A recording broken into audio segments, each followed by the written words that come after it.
I don't hike to take pictures or post about it. I hike because I like the quiet. I like being away from people. I like being uncomfortable and sweating and walking for hours without needing to say a single word. I like the feeling of having everything I need on my back. I don't do it for excitement. I do it to get away. This trip was supposed to be a 3-day loop through a remote canyon system in the high desert. It was one of those places with no real trails, just dry riverbeds, washes, steep drop-offs, and old cattle paths. I had planned it carefully. I mapped the whole route on satellite imagery, marked potential water sources, and packed supplies for 4 days just to be safe. The drive to the trailhead took most of the morning. I parked on the side of a dusty dirt road, miles away from the nearest house or fence. There were no signs, no visitor centers, no rangers. Just open land with scattered rocks, low shrubs, and endless canyons cutting into the desert like scars. I started hiking before noon. The sun was already high and hot. The first few hours were easy. Slow descent into a shallow wash, the kind of place where the sand felt soft underfoot and the only sound was the crunch of my boots. I didn't see a single animal, not even a bird.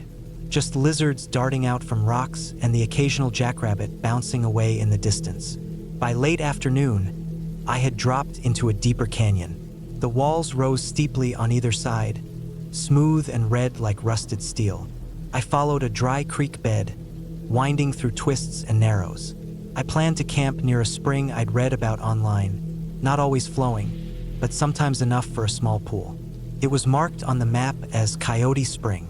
I reached it around 6 p.m. The spring was dry, no water, not even mud, just cracked clay and a few old hoof prints, probably from deer or cattle weeks ago. I wasn't in trouble. I still had 3 liters in my pack, and I had rationed it carefully all day. I knew the next marked water source was around 12 kilometers ahead, down canyon and then up into a side branch. Still, I didn't like it. The desert always felt bigger when water was missing.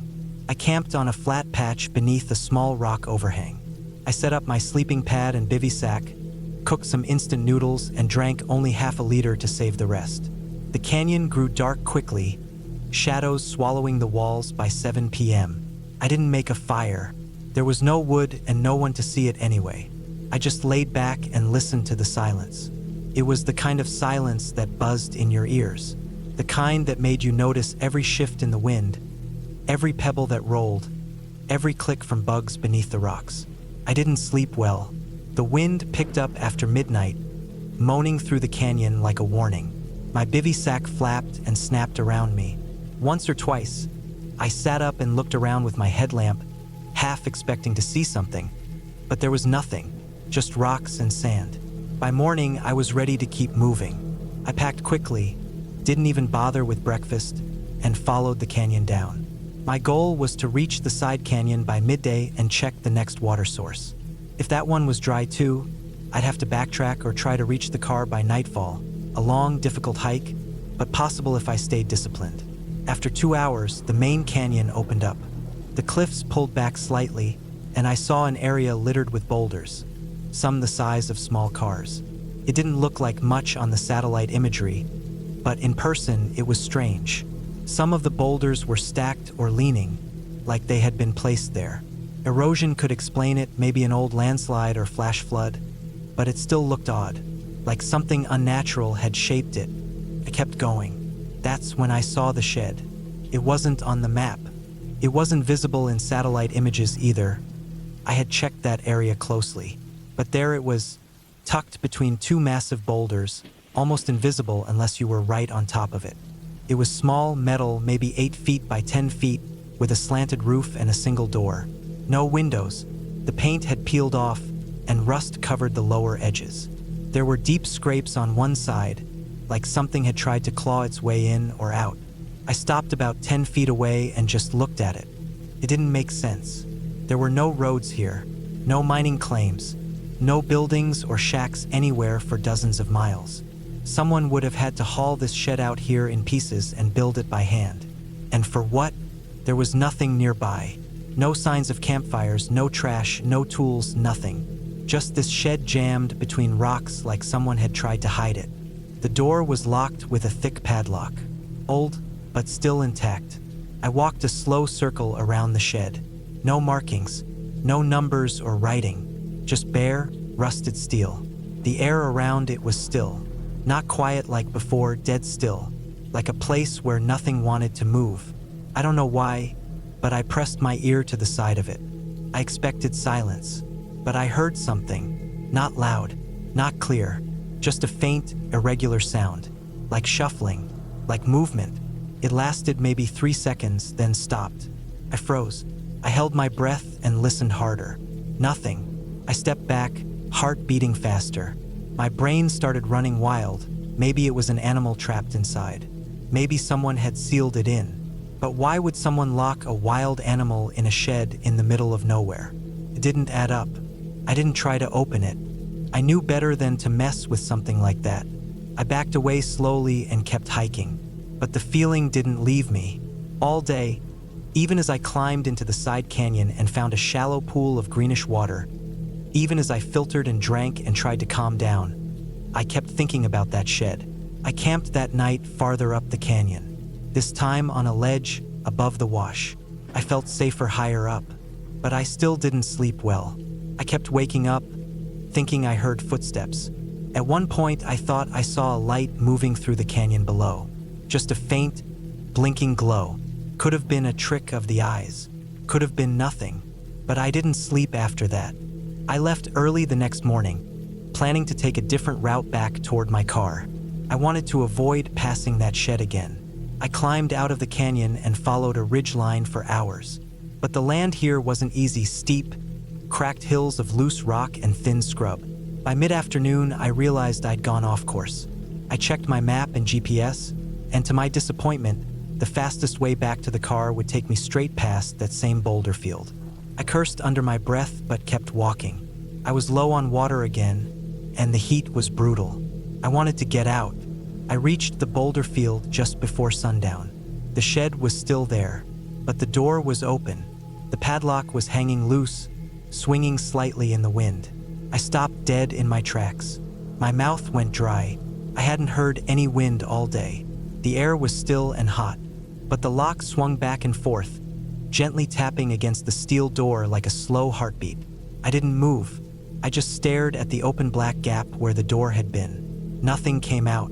Nothing moved inside, but I didn't trust it. I circled wide, keeping my distance. I didn't take my eyes off it until I was past the boulders and back in the main canyon. Even then, I kept looking over my shoulder. I hiked until well after dark that night. My legs ached. My throat was raw. Every shadow looked like a figure. Every sound made me spin around. I didn't stop until I was only a few kilometers from my car. I laid down without eating, just crawled into my bivy sack and kept my headlamp in my hand, clicking it on every time I thought I heard something. The next morning, I made it back to the car. I drank from a bottle I had stashed in the cooler, changed shirts, and sat in the driver's seat with the engine running and the AC on full blast. I didn't feel safe until I was back on the highway, headed toward the nearest town. I never reported the shed. I didn't tell anyone about it. What would I say? That I found an old metal shed locked shut in the desert. And when I came back, it was open? That I thought I heard something inside? That I didn't see anyone. But I still felt like I wasn't alone? People would laugh. They'd say I was dehydrated, exhausted, paranoid. Maybe I was. But I know what I saw. A few weeks later, I checked the satellite images again. Still nothing. The boulders were there, but no sign of the shed. No shadow, no roof, no straight lines. Like it was never there at all. I haven't been back to that canyon. I still hike, I always will, but I stick to places I know now. Trails with names, parks with signs, places where things make sense. Because out there in the desert, deep in the canyons where the sun doesn't reach and the rocks have never been moved, there are places people aren't supposed to find. And I found one. I didn't open the door. I'm glad I didn't.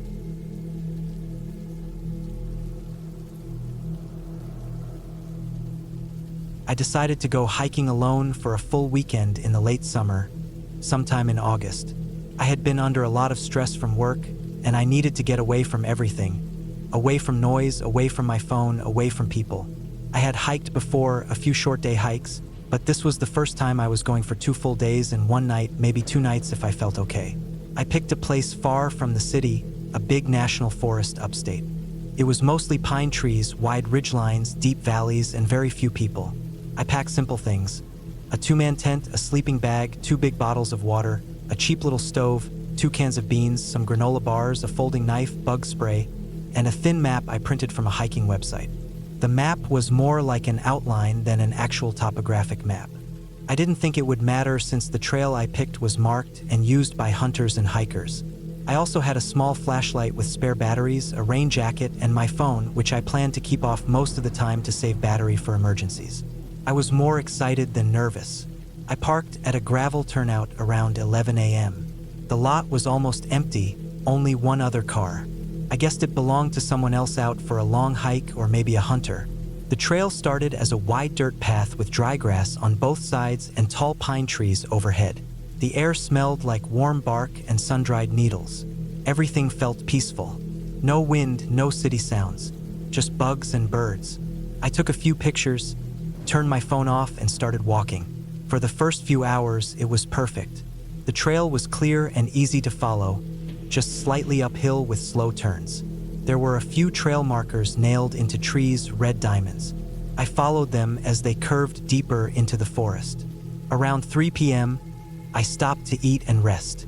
I found a small clearing where sunlight came through the trees and laid my backpack down. I sat on a fallen log, drank water, and ate 2 granola bars. I didn't see a single other person all day, which was fine by me. After resting, I kept walking. My plan was to make it to a marked campsite near a stream shown on the map.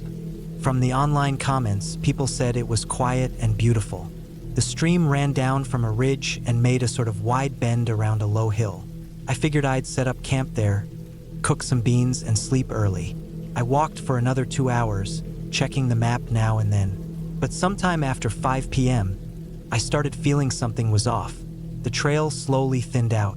The markers were harder to find. I hadn't seen a red diamond for over an hour. I tried not to panic. The trail had some faded footprints and tire marks, so I kept going. But after another 30 minutes, the trail just seemed to vanish. The forest got thicker, trees closer together. I saw no path ahead, just uneven ground and thick roots. I backtracked a bit, looking for the last marker, but I couldn't find it. I didn't want to get more lost, so I stopped walking and decided to camp right there. I figured I could backtrack better in the morning, maybe even climb a ridge to get better signal or see where I went wrong. I cleared a flat patch near a dead tree and set up my tent. It was already getting dim, so I worked fast. By the time I finished, the sky above the trees had turned a soft orange. I boiled some water, poured it into one of the cans, and stirred the beans with a stick. They tasted okay. I sat there in silence, listening to the forest. As the sun went down, the sounds changed. The birds went quiet. Crickets took over. Somewhere far away, I heard what sounded like a branch snapping, then something heavy moving through the brush. Could have been a deer. I told myself that again and again. I crawled into the tent, zipped it shut, and kept my flashlight beside me. I tried to sleep, but the night wasn't peaceful. I kept hearing noises. First, just the wind. Then more branches breaking, then slow, steady crunching like footsteps. Not close, not far either. I held my breath a few times, trying to listen. The sound would stop, then start again. Sometimes it felt like it circled the tent. I sat still inside my sleeping bag, my heart pounding. I didn't move. I didn't look out. I didn't turn on the light. After what felt like hours, everything finally went quiet. I fell asleep around 3 a.m. When I woke up, the sun was already high. It was warm. My body felt sore and stiff from barely sleeping. I unzipped the tent and stepped out. Everything looked normal. No sign of animals, no torn tent, no footprints. But I still felt uneasy. Something in my chest felt tight. I packed fast, ate another bar, checked the map again. I decided to try heading northwest. If I climbed a bit, maybe I'd see the stream or get phone signal. I walked for a long time, 2 hours, maybe more. The land kept sloping upward. No trails, just thick brush and slippery pine needles. I tripped twice. My shirt was soaked with sweat. I finally reached a rise and saw a wide valley below, with more trees and a dirt road in the distance. Relieved, I started walking toward the road. But as I moved down the slope, I saw something that made my stomach drop. Footprints. Fresh ones. Human. Not mine. Pair of boots. They came from the side and joined the same direction I was going. I stopped and looked around. The woods were quiet. I waited for a minute, listening. Nothing. I followed the prints slowly, making my own beside them. They looked heavier than mine, deeper. Whoever made them was either carrying something or just heavier. The prints kept going for a while. Then they veered off into a patch of low trees and vanished. That's when I noticed it. Another footprint, closer to mine, but facing the opposite direction. Like someone had stopped and watched me walk by. I felt a cold wave wash over my whole body. I stopped walking. My heart was racing again. I scanned the trees. Everything looked the same, green, quiet, peaceful. But it didn't feel peaceful anymore. I didn't know what to do. If I turned back, I'd be deeper in the woods. If I kept going, I might be walking straight towards someone. I kept moving, faster now, almost jogging. My boots hit the dry ground loud, but I didn't care. I needed to get to that dirt road. After maybe 40 minutes, I reached it. A wide, dry dirt road with tire marks. No cars, just silence. I stood in the open for a minute, breathing hard. I looked both ways and picked a direction. I guessed left was closer to the highway based on the sun and where I parked. I followed the road for maybe a mile. That's when I saw the plastic bottle. It was mine, an empty water bottle I packed and crushed. I had thrown it in the mesh pocket of my bag. It was sitting in the middle of the road. I hadn't dropped it. Someone placed it there. That meant someone had been through my stuff, or someone was watching me and knew what I had. I stared at it for a long time. I didn't touch it. I wanted to run, but I knew I couldn't keep that up long. I kept walking, glancing back every few minutes. Eventually, I heard something behind me. A car? No, a footstep. Then another. Slow, soft, trying to stay quiet. I didn't turn around. I just walked faster. The steps stayed behind me, never gaining, never falling back. I walked for what felt like forever. Then I saw the sign. A brown metal sign nailed into a post. Forest maintenance access, gate ahead. I knew I was close. I practically sprinted the last quarter mile until I saw the metal gate across the road. Just beyond it was a paved lot. My car. But I didn't stop. I ran straight to the car, unlocked it, threw everything inside, and jumped in. I didn't even change my shoes. I locked the doors and turned the engine. As I backed out, I saw a figure through the trees. Not close, not far, just standing behind a tree, barely visible. Not moving, watching. I didn't stop to check. I drove all the way down the mountain, didn't stop until I hit the gas station 40 miles away. I sat in the lot for a long time, drinking cold water and trying to calm down. I didn't call the police. What would I even say? That someone followed me in the woods? That I found my bottle on a road? That I saw footprints? There was no proof, no damage, no injuries, just fear. But I know what I felt. I know someone was out there, watching me. Maybe they were just curious. Maybe worse. I never went hiking alone again. Not once. And I never will.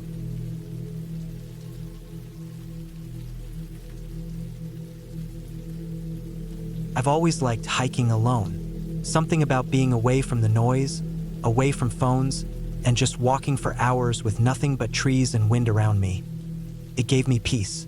I used to think that the worst thing that could happen on a solo hike was twisting an ankle or running into a wild animal. I never thought people would be the scariest part. Last October, I took a week off work. I had planned a hiking trip deep into a forested area in northern Idaho.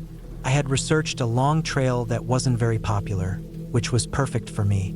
It looped through dense woods, climbed up into rocky terrain, passed by a few small lakes, and curved back to the starting point in a rough circle. It was about 45 miles total.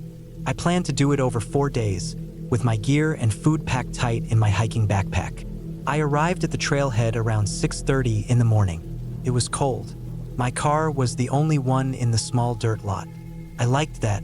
I took one last look at the weather report I had printed dry days ahead and started walking. The first day went smoothly. The trail was rough in spots, mostly dry leaves, packed dirt, some rocky sections.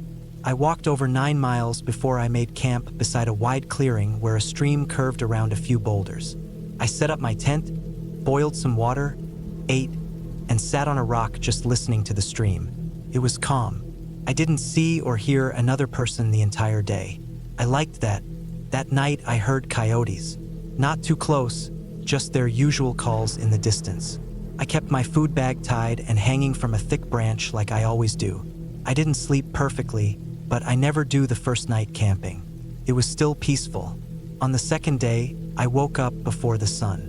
I packed up and hit the trail again, walking steady and slow, stopping every now and then to check my map and drink water. I was deep in the forest by late morning. This part of the trail got narrower and I could tell fewer people hiked it. The brush was thicker, and some logs had fallen across the trail that I had to step over. It wasn't dangerous, just wild. Around midday, I reached a rocky ridge with a view looking out over a small lake far below. It looked untouched, like nobody had been there in years. I sat down, had lunch, and just looked at it for a while. I remember thinking it was one of the quietest places I had ever been. I kept going, winding down through more forest. By 4 p.m., I had gone another 10 miles and found a small area to camp. Flat, dry, and far enough from the trail to not be seen easily. I set up camp again, ate, cleaned up, and sat against a tree just watching the woods darken. That's when I noticed something strange. While I was boiling water, I heard a very faint cracking sound from the direction I had come from. I turned my head, but I didn't see anything. I stayed still for a few minutes, listening. Nothing else. I figured maybe it was a deer or squirrel. But when I turned in for the night, I had this odd feeling that I wasn't as alone as I had thought. I didn't sleep well.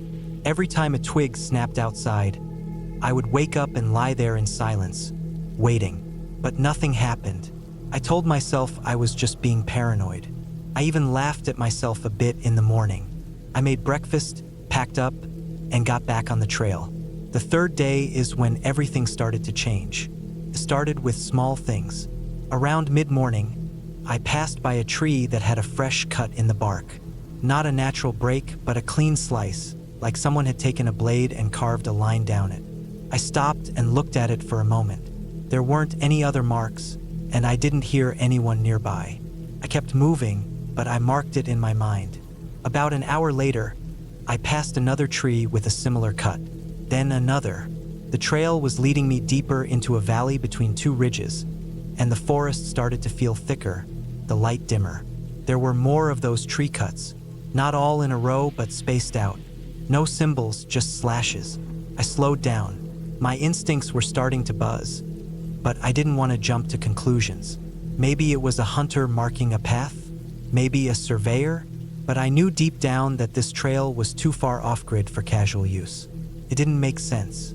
I was around 27 miles in now, so turning back would mean just as long a hike as finishing the loop. I decided to keep going. In the afternoon, I came across something that stopped me cold. Right at the side of the trail, in a small clear patch of dirt, I saw footprints. Not boot prints, barefoot, 2 of them, big, wide, bare feet pressed into the dirt, fresh, not washed out by wind or rain. And they were facing in the direction I had come from. I looked around. Nothing moved. Everything was quiet, too quiet. Even the birds seemed to have gone silent. I stepped off the trail a little, walked around slowly, but didn't see anything else. No tent, no smoke, no gear. Just those 2 prints. I didn't like it. I got back on the trail and started walking faster. By evening, I had gone about 8 more miles and found another place to set up camp. It was close to a stream, surrounded by thick trees, and had just enough space to fit my tent. I didn't like the idea of camping again, not after the tree marks and the footprints, but I had no choice. It would be dark soon, and hiking in the dark out here would be more dangerous than anything else. That night was the longest night of my life. It started with the snapping sound again. Loud this time. Close. I was lying in my tent, eyes open, heart pounding. I turned off my headlamp and stayed still. It was silent for a few minutes. Then I heard soft rustling. Not animal rustling. Heavier. Footsteps. I stayed frozen, trying not to breathe too loud. The steps came closer to my tent. Then they stopped. I didn't dare move. I lay there, completely still, for what felt like an hour. Then I heard it. A deep, slow breath, just outside the tent. Someone was standing there, just standing. I didn't move. I didn't even blink. Then, just like that, the sound was gone. No footsteps, just silence again. I waited and waited. I didn't sleep at all. When the sun finally started coming up, I unzipped the tent slowly and looked outside. Nothing. No footprints. No sign of anyone. Just my gear, the trees, the same clearing. But I knew what I had heard. Someone had been there, standing just outside. I packed up as fast as I could and got back on the trail. I didn't eat. I didn't stop. I just walked. My body was tired, but adrenaline kept me going. I didn't see anyone, but I started noticing more signs. Another fresh cut in a tree. A small pile of rocks that hadn't been there before. A piece of wood leaned up against a tree like it had been placed there on purpose. I picked up the pace. I kept walking all day. I knew I was close to the last stretch of the trail. Maybe 12 or 13 miles left. I figured I could push through and make it out by nightfall if I kept going without stopping. But the sun started setting quicker than I had hoped. The trees got tighter again, and the path became harder to follow. In the last 2 miles, I lost the trail for a bit. My legs were shaking, and I was stumbling over roots and rocks. I was too tired to think straight. That's when I heard the noise again. Behind me, footsteps, fast, running. I turned and saw movement through the trees. A shape, person. I didn't stop to get a better look. I ran. I don't remember how long I ran, but I know it was through pure fear. My backpack bounced on my back. My breath was sharp in my chest, and the forest blurred past me. I crashed through branches, scraped my arms, almost fell a few times, but I didn't stop. I kept hearing the footsteps behind me. They weren't close, but they were there, matching me, following. Eventually, I saw it, the trailhead, my car. I sprinted the last stretch, burst into the parking lot, and scrambled for my keys. I slammed the car door shut, locked it, and sat there breathing hard. I looked around, eyes scanning the trees, waiting for that shape to appear. But nothing came out. I sat there for at least 10 minutes, just watching the woods. Then I turned the engine on and drove. I didn't stop until I hit a gas station almost 2 hours away. I stayed in the car with the doors locked. I didn't even go inside for food or water. I just sat there thinking, playing everything back in my head. I never reported it. I never told the police. What would I say? That someone followed me in the woods? That I saw tree cuts and footprints? I told my family I cut my trip short because of the weather. I threw away my hiking boots and didn't go on a hike again for months. But I still think about it. Who was out there? Why didn't they say anything? Why just watch and follow? I don't know. I'll probably never know. But I'll never hike alone again. Not after that. That trail is still out there. Those woods are still quiet. And I know someone, maybe more than one person, is still in there, watching, waiting, and maybe the next hiker won't be as lucky as me.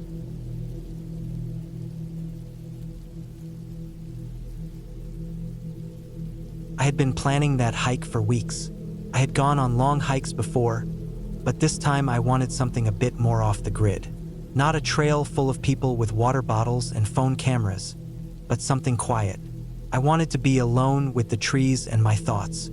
So I looked up maps, did some research, and found an old forest in the northern part of the state that had once been open for hiking and camping but had been closed down a few years back due to wildlife preservation and erosion control. According to the official statement, the few blogs I found about the area were old, but the pictures looked incredible. Tall pines, thick undergrowth, cliffs, and deep ravines. Untouched nature. I wasn't sure what I expected when I packed up for the trip. Maybe some broken down trails, maybe harder terrain. but I didn't expect to feel the way I did just an hour into the hike. There was something about that forest that didn't sit right from the beginning. Not in a mystical or ghostly way, just off. The drive up had taken almost 5 hours. I left early in the morning, around 5 a.m., so I could get to the forest entrance around 10. The last hour of the drive was on rough gravel roads, and there were no signs for anything. Just forest on both sides and that sense of going deeper into nowhere. I parked my car on the side of the road where an old path used to lead into the trail. There was a rusted metal gate lying flat in the brush, as if someone had knocked it down years ago and no one bothered to put it back up. I checked my pack. 2 days worth of food, water, first aid, compass, solar battery for my phone. Not that there was any signal up there. My small tent, extra clothes, knife, flashlight, and a printed map of the old trail I had marked up. I had also told one friend about the general area I was headed to, just in case something went wrong. I told him I'd text him when I got back in 2 days. That was my version of playing it safe. The trail was barely visible. Whatever path that had once been there was now half swallowed by undergrowth and fallen branches. I started walking, using my boots to kick away the loose brush as I moved forward. The air felt heavy. It wasn't humid exactly, but it felt like it had weight. And it was quiet. Not peaceful quiet, just nothing. No wind, no birds, not even insects at first. Just the sound of my boots and my breath. About 2 hours in, I found a clearing and decided to stop and eat something. I took off my pack, drank some water, and sat down on a large rock in the sun. The sunlight barely made it through the canopy above, but in that spot, it was enough to warm my face. I didn't know why, but I already felt uneasy, even though nothing had happened. I kept checking over my shoulder. I thought maybe it was just the isolation, or maybe that I was somewhere I wasn't supposed to be. Maybe it was the fact that I hadn't seen a single sign of human presence. No litter, no cut branches, no footprints, no wrappers, nothing. It didn't look like anyone had stepped foot in that forest in years. I finished my lunch and pushed deeper into the woods. My plan was to reach a spot near a small stream that I had seen on the old maps. I figured I could set up camp there for the night, refill water, and hike farther out the next morning. The forest got denser as I moved forward. The trees were packed tightly together, and the undergrowth was thick and scratchy. I had to stop often to push vines and branches out of the way. My legs were getting small cuts from the thorns even through my pants. It took longer than expected to reach the stream. When I did, it was smaller than I thought. More of a narrow creek, but the water was clean and the ground nearby was flat. I set up my tent and collected some wood for a fire. I had brought a small camping stove too, but I liked the firelight and the warmth. As the sun went down, the temperature dropped quickly. The silence got worse. No crickets, no frogs, nothing. Just the cracking of the fire and my own breathing. That night, I barely slept. Every few minutes, I thought I heard something outside the tent. A twig snapping, leaves crunching. But when I held my breath and listened, there would be nothing. I told myself it was animals, maybe deer, maybe raccoons, but the sounds felt too slow, too heavy, like footsteps. Once or twice I reached for the knife beside my sleeping bag, just to have it close. The next morning, I woke up feeling like I hadn't slept at all. My neck was sore, and my back ached from the ground. I packed up quickly, trying not to think about the night. I crossed the creek and moved deeper into the forest, away from where I had entered. I wanted to find the ridge I had seen on the map and get a better view of the area. About a mile in, I found something that made me stop in my tracks. There was a rope hanging from a tree, not like a swing, not like a clothesline. It was a thick rope, frayed at the end, tied tightly around a high branch. It wasn't old either. It hadn't rotted or faded. It was just hanging there, swaying slightly even though there was no wind. I looked around, nothing else. Just the rope. I felt my stomach drop. I stood still for a long time, staring at it. I wanted to take a picture, but my phone battery had dropped to 40%, and I decided to save it. I didn't want to be here anymore. That rope wasn't from years ago. Someone had put it there. Recently, I turned around and started heading back toward the creek. I wasn't going to stay another night. I figured I could get back to the car by late afternoon if I kept a steady pace. But after walking for what felt like 2 hours, I realized something was wrong. I should have been near the creek by now. The trees were all starting to look the same. I kept stopping to check the map and compass, but nothing made sense anymore. The terrain didn't match the map. Ridges were in the wrong place. There were gullies where none were marked. I tried not to panic. I thought maybe I had taken a wrong turn. I kept moving. Then I saw it again. The rope. Same tree. Same spot. Same frayed end. I know what I saw. I had walked away from that spot. There was no way I had walked in a full circle through uneven terrain and landed back there. It wasn't possible. I started walking faster, not running, but close. I picked a direction that led away from the sun and just moved. I didn't eat. I didn't stop. Just walked. I started hearing things again. The same heavy movements in the brush. Not near me, but close enough. Every once in a while I'd stop and listen, and it would stop too. I thought maybe I was being followed. Not by an animal. Something else. But I never saw anything. At one point, I stumbled down a slope and scraped my palm on a rock. Blood smeared across my map. I sat there on the slope for maybe 10 minutes, catching my breath, trying not to cry. I hadn't cried in years, but I was so far from calm that I could feel myself breaking apart. My legs were shaking. My hand was stinging. My mind felt like it was spinning. I kept going. It was nearly dark when I found the creek again. At least I thought it was the same creek. Couldn't be sure. Everything looked the same now. I couldn't think straight. I set up the tent again near the water, but I didn't make a fire. I ate a cold protein bar and laid in my sleeping bag fully clothed, knife still in hand. That night was worse than the first. I didn't sleep at all. Every few minutes, I heard something brush against the side of the tent. Once, something heavy hit one of the poles. I sat up, heart pounding, listening.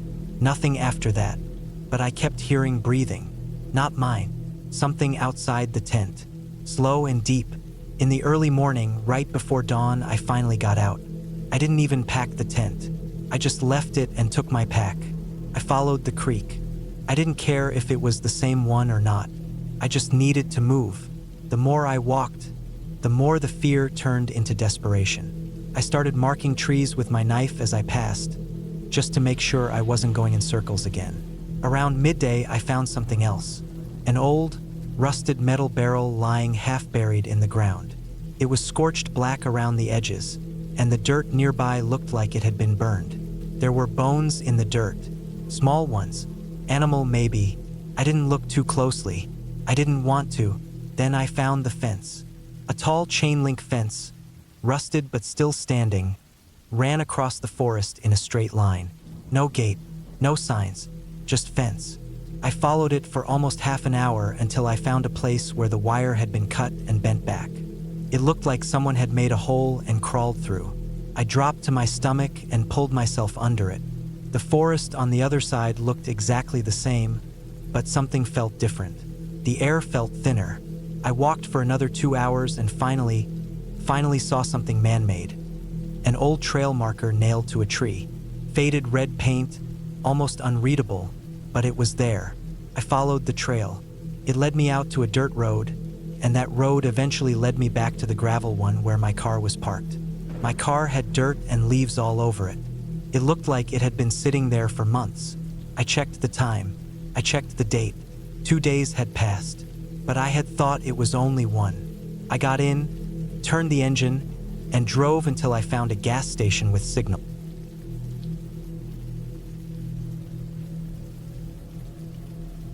I don't know if it was the stress, or the silence I was craving, or just the stupid idea that I could reconnect with nature and come back feeling better.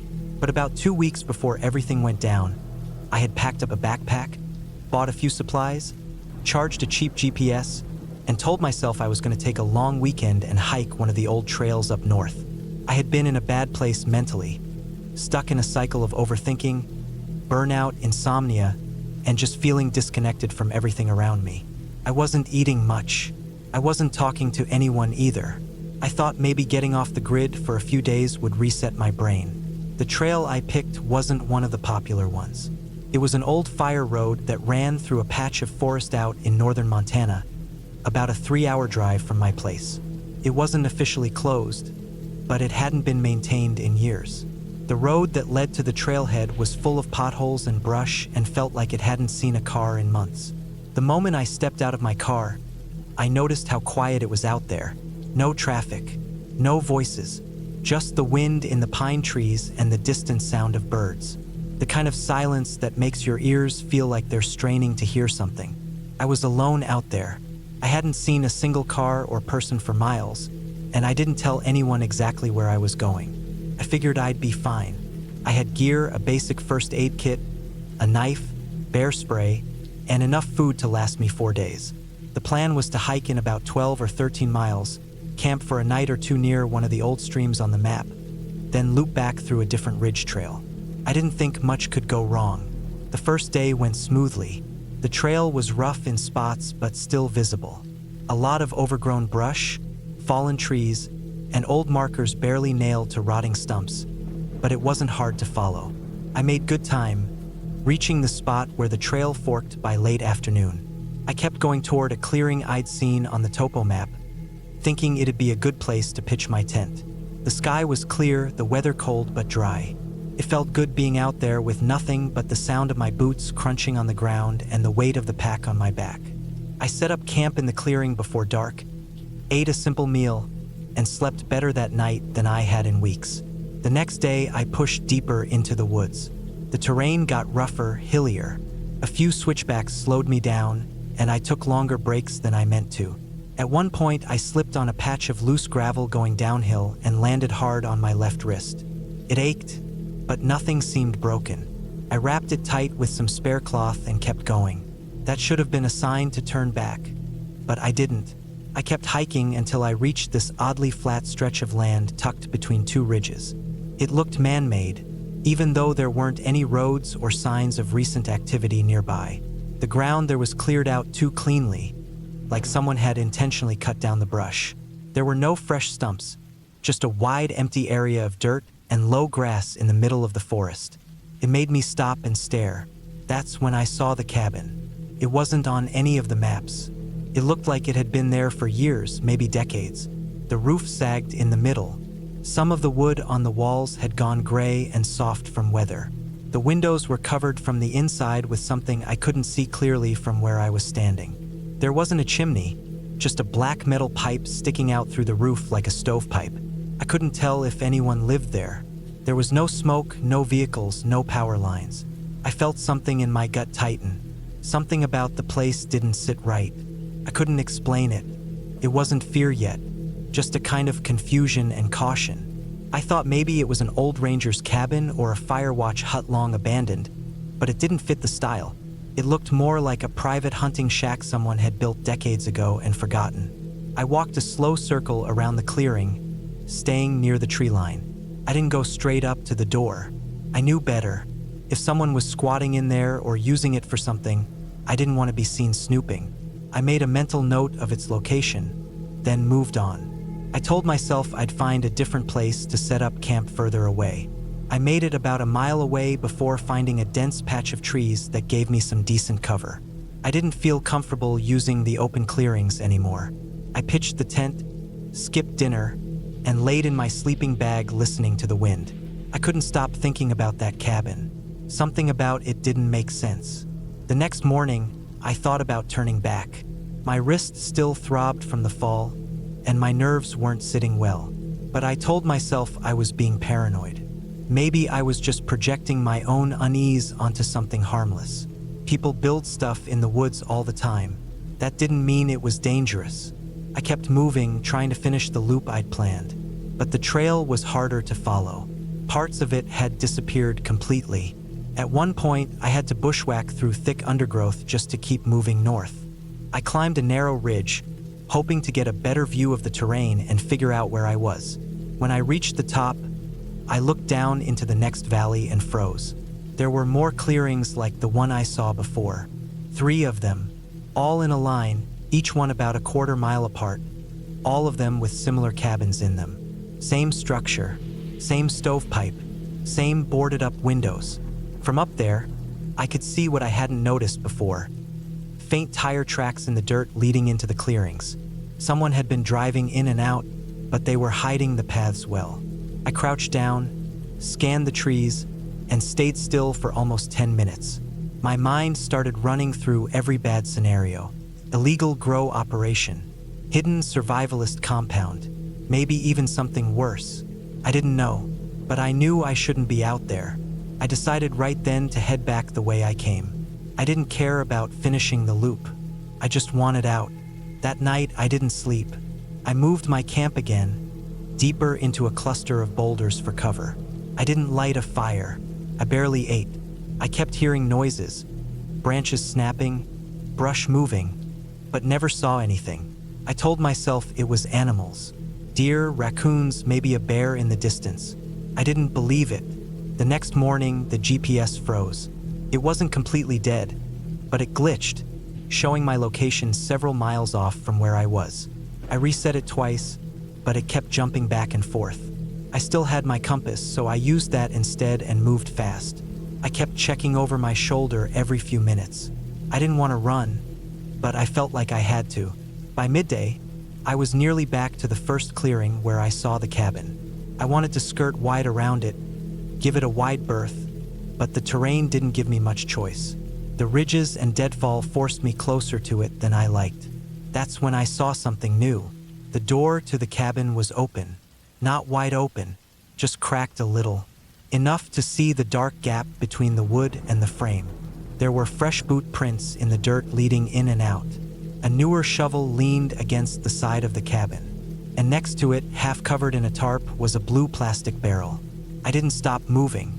I didn't look closer. I just kept going. But I'd seen enough in that moment to know something was wrong. The barrel had a biohazard sticker on it. Torn, faded, but still visible. The kind you don't just leave out in the open. The kind you usually see in medical or chemical waste areas. I kept hiking. Every few minutes I checked behind me. I didn't see anyone, but I felt like I was being watched. It wasn't just paranoia anymore. I knew I wasn't alone. The next few hours were a blur. I was moving fast, half hiking, half jogging with the weight of the pack making it hard to keep my balance. My legs were burning, and my wrist was on fire every time I used my hand to stabilize myself. Just before sunset, I made it back to the trailhead. My car was still there, no signs of tampering. But when I unlocked it and opened the driver's side door, I noticed something on the windshield, right under the wiper blade.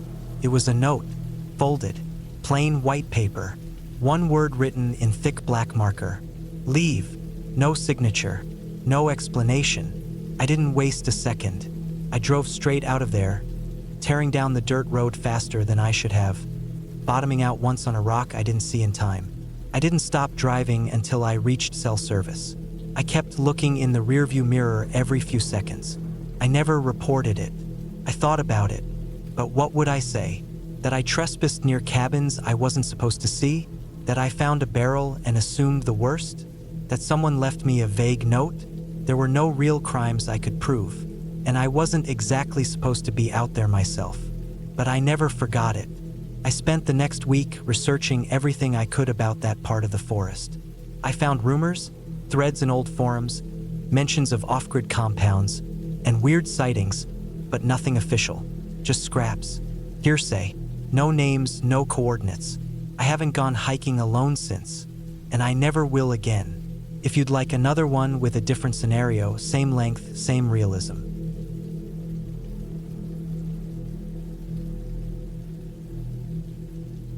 I don't go on solo hikes anymore. Not after what happened to me last spring. I had done dozens of hikes alone before, some in remote places, even some that required bushwhacking without any clear trail, but none of that had ever made me feel unsafe. If anything, I liked the quiet. It helped me think clearly. I liked relying on myself, my pace, my judgment, my decisions. But sometimes all it takes is one misjudgment. And if the place is remote enough, that one mistake can become a nightmare that drags on until you start to think maybe you're not going to make it back. That's what happened to me out in the Bitterroot Mountains of Montana. I had flown out to Missoula to spend a couple weeks just hiking around and clearing my head. I'd taken some time off work, dealing with burnout and stress and all the usual life things that pile up over the years. I had a rental car, a loaded backpack, a Garmin GPS, a paper topo map, emergency flares, a power bank, 2 backup batteries, enough freeze-dried food for over a week, and a water filter system. I wasn't careless. I planned things out. I always do. My goal that day was to hike up to a remote alpine lake I'd read about on an old hiking forum, Lake Alana. It wasn't marked on many standard maps and wasn't on any of the official trail networks, but according to the GPS coordinates someone had posted, it was nestled about 10 miles off a secondary ridge, northwest of a main trail that was already fairly remote. I liked that. I wanted to be somewhere quiet and untouched. The post said the lake was beautiful, full of trout, and the kind of place where you could sit for hours without hearing anything except wind and water. That sounded like heaven. I set out around 6:30 in the morning from the main trailhead near a Forest Service road. There were no other cars. The sky was clear. The forecast said it would be sunny all day, low wind, highs in the 60s, lows in the 30s. Perfect. I had layers, a light tent, a full hydration bladder, snacks clipped to the outside of my pack. Everything felt balanced and right. The trail was well marked for the first few miles, and I made great time heading west along the main route. By late morning, I reached the point where I had to leave the main trail and head north up a ridge to begin bushwhacking toward the lake. I'd planned this all on Google Earth a few days before. The terrain looked challenging, but nothing I hadn't handled before. Steep in places, thick with trees, but no sheer cliffs or dangerous creek crossings. I had my compass out, double-checked the GPS waypoint for the lake, made a note on my map, and turned north. Right away, the trail became difficult. There was no trail at all, really, just thick underbrush, fallen trees, and loose rock underfoot. I took it slow, scanning constantly for hazards. The sun was still high and bright. I marked my direction frequently using natural landmarks, boulders, trees with unique patterns, even a broken old fence post I came across half buried in moss. I kept checking the GPS every 10 or 15 minutes, making sure I was on course. By early afternoon, I had climbed most of the way up the ridge and began descending into a narrow valley that curved northeast. According to my map and the GPS, the lake should have been less than a mile away. The slope down was steep and slow going, lots of deadfall, loose dirt, and slippery pine needles. I took my time, trying not to burn out my legs or twist an ankle. I was tired, but the thought of setting up camp beside a quiet lake kept me going. That's when I first realized something was off. As I reached the bottom of the valley, the GPS showed I was just a few hundred feet from the lake. But when I came around a thicket of fir trees, there was nothing there. No water, just more trees and another slope going up the far side. I stood still for a while, breathing hard, checking my surroundings. I thought maybe I'd misread something. Maybe the lake was just over that next rise. I climbed the next slope, only about 200 feet up, and looked down into the next small basin. Still no lake. The GPS showed I was on top of it, literally standing on the same coordinates that had been shared in the post. But there was nothing here, just a shallow depression filled with rocks and fallen logs. And on the far side, another steep slope going up toward the next ridge. I zoomed out on the GPS to see if maybe I had input the wrong numbers. But no, the lake waypoint was marked clearly, and I was right on top of it. I pulled out my topo map and tried to reorient myself, looking for elevation lines, ridges, valleys, anything that might give me a clue. I couldn't find anything that matched what I was seeing around me. The map said I should have been in a gentle bowl, with a visible shoreline on the east side of the lake. But there was nothing resembling that here. I started feeling uneasy. I didn't panic, not yet, but something was definitely wrong. I decided to go back the way I came, retrace my route, get back to the ridge, and maybe try coming at it from a slightly different angle. I started back up the slope, picking my way through the underbrush and stepping carefully between dead logs. It took me longer than expected, almost an hour just to reach the same ridge I'd descended from. When I got there, I turned around to try and spot anything familiar, but nothing looked right. The valley below didn't match what I just climbed out of. I couldn't even see my footprints in the dirt or scuffs from where I'd slipped earlier. Everything looked untouched. I told myself I must have gone up a slightly different slope and was looking into an adjacent valley. It wasn't uncommon in terrain like this to get spun around, especially without a trail. I checked the GPS again. Still said I was standing right next to Lake Ilana. The map didn't help either. No obvious features stood out. The ridgelines were too similar. Then I realized the GPS had lost signal. The small icon in the corner showed no satellite connection. I held it up to the sky, walked in circles, waited a few minutes, nothing. I pulled out my phone and opened the offline map app I downloaded just in case. Same problem, no signal, and even the compass seemed to be acting up, pointing different directions each time I moved. This is when I started getting scared. Not because of wild animals or bad weather. It was the feeling of being somewhere that didn't make sense. I had all my tools, all my backups, all my safety nets, but none of them worked. I was in the wrong place, somehow, and I didn't know how far off I was. I decided to head west, back toward where I thought the main trail was. I knew the general direction. The sun was still up, and I had several hours of daylight left. I figured if I kept a steady pace, I could make it back to the main trail by evening, even if I had to camp near it overnight. But the terrain fought me every step of the way. I pushed through thick brush, climbed over rotten trees, slipped on wet moss, scraped my shins, tore my pants, and felt my energy draining fast. Every time I thought I was making progress, I'd hit another gully or a wall of fallen trees that forced me to detour. I tried to keep a straight line, but without GPS or a working compass, it became almost impossible. At one point, I crested a small rise and looked down at a clearing, and I froze. It was the same clearing I'd been in earlier. I recognized a distinctive boulder, shaped like a wedge, and a snapped pine with charred bark. I had somehow walked in a circle. A wide one, too. Must have taken me 2 hours. I sat down heavily on a log, completely exhausted. I drank the last of my water and pulled out my filter to refill from a small stream nearby. I forced myself to eat something, though I had no appetite. The quiet started to feel heavy, like it was pressing on me. No birds, no insects, just wind and distant creaking trees. I set up my tent before sunset, still too shaken to try hiking in the dark. I didn't sleep much that night. Every small sound made me jolt awake. I kept the headlamp nearby, the knife closer. I wasn't scared of anything specific. I was just scared of not knowing. Not knowing where I was, how far off course I'd gotten, or if I'd be able to find my way back. The next morning, I packed up and tried again. I marked every turn, left fabric markers on tree branches, and carved arrows in soft bark.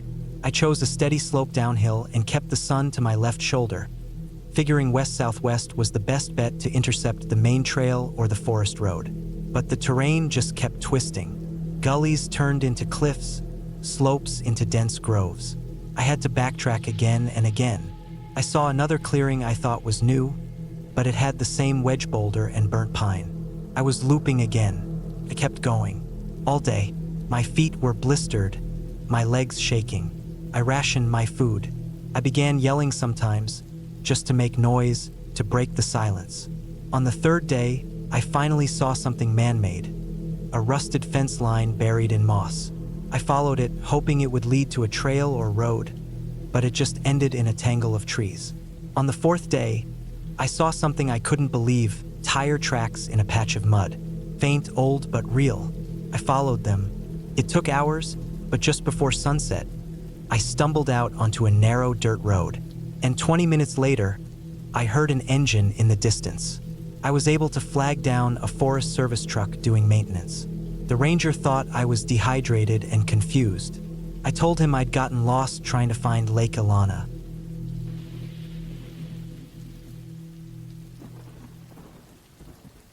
I had always liked hiking alone. Something about being far away from people, from traffic and noise, and just walking into deep woods always felt like therapy. I didn't go into it for adventure or anything dramatic. It was just about walking, listening to my own breath, and sometimes camping overnight if the weather felt right. That weekend, I had taken Friday off from work. I needed a break. I had just finished a long stretch of 12-hour shifts at my warehouse job, and my knees were aching, my sleep was messed up, and I just needed to get out. I decided I'd hike the Ridge Trail, a remote 18-mile loop that passed through dense forest, some exposed high points, and crossed a few creeks. It was somewhere I hadn't been before, but I had researched it online. Not a popular spot, which was a plus for me. The plan was simple. I'd drive out early Friday morning, park at the South Trailhead, hike about 10 miles, and camp somewhere near the northern loop. Then I'd hike back the next day. I packed my usual gear: small 2-person tent, sleeping pad, cooking set, a pot of chili I had made and frozen to heat up at camp, enough water and iodine tablets for refills, a new flashlight with spare batteries, my old knife, an emergency whistle, and my thick wool hoodie. The forecast said temperatures would drop into the 40s at night, but no rain, which sounded fine to me. The drive out there took longer than I expected because the last 10 miles were gravel, and my old sedan struggled a bit. There were hardly any signs. I kept checking my offline map and finally found the trailhead. There was only one other car parked there, a dusty white pickup. I didn't think much about it at the time. I hit the trail around 9:15 a.m. The first few miles were calm and beautiful. The trail was wide in some places and overgrown in others, but I liked that. It made it feel less like a tourist route. Birds chirped now and then, and every so often I'd see a squirrel or rabbit dart through the underbrush. I took my time, stopped for snacks, took photos. Around mile 6, I came across a dry creek bed, and there were some large, flat rocks nearby, so I sat there for a while and just listened to the quiet. I didn't see a single person the entire day. There weren't even any fresh boot prints in the mud, just some old ones, half washed away by rain from earlier in the week.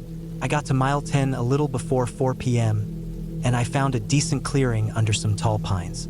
There were signs of a fire ring, which told me someone had camped there before. I pitched my tent, gathered some wood, and got a small fire going by the time the sun started to dip. The night came fast, as it always does in the woods. That silence where there's no traffic, no power lines buzzing, nothing except the occasional creak of a tree or rustle of an animal. I sat by the fire, heated my chili, and ate slowly, just watching the flames. I wasn't worried or anxious, felt peaceful. Around 9:30, I put out the fire, packed the food away, and crawled into my sleeping bag. I must have dozed off around 10. But at some point during the night, maybe 1 a.m. or so, I woke up to a sound, a crunching sound, like footsteps, not animals. I've spent enough time outdoors to know the difference. These weren't random rustles or quick steps like a deer or raccoon. These were slow, heavy, one step at a time. I froze. I didn't move. I didn't breathe loudly. I just laid there in my bag, eyes wide open, staring into the darkness of the tent. It was faint at first, but clear. Step, pause, step. Then it stopped. I waited. I thought maybe it was a tree branch falling. Maybe my mind was tricking me. But then I heard it again. Closer. Step, step. I reached slowly for my flashlight and clicked it on. The inside of the tent lit up in white plastic glow. I didn't hear anything now. I didn't dare unzip the flap. I just lay there, holding the flashlight, heart pounding in my throat.